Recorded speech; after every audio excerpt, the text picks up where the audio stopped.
Des raisons, on peut toujours en trouver. Des bonnes ou des mauvaises, en pagaille. Mais c'est pas mon boulot. Il y a des spécialistes pour ça. Ils vont sûrement me poser 1 milliard de questions sur les coups que j'ai pris quand j'étais môme, sur les trucs que je voyais à la télé.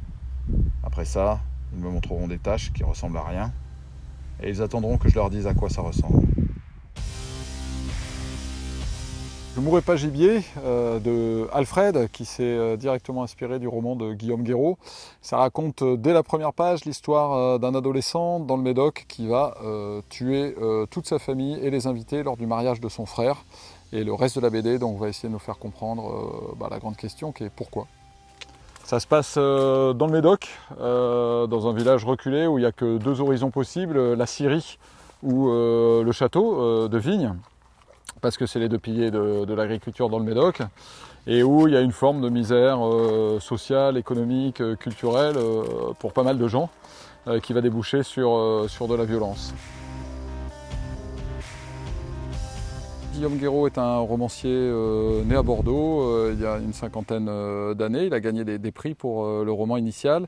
Alfred, lui, est installé à Bordeaux et c'est un auteur important. Il a gagné 2 fois un Fauve à Angoulême, qui est le prix le plus prestigieux en Europe pour la bande dessinée. C'est un dessin libre qui est assez jeté, qui est assez instinctif, qui est très très artistique. Alfred, c'est également un peintre. Ce qui m'a plu, c'est une vraie chronique sociale où l'auteur ne cherche pas à nous dire pourquoi ce gamin a tué, qu'est-ce qu'il y a qui ne va pas chez lui, tout ça, etc. Pas du tout.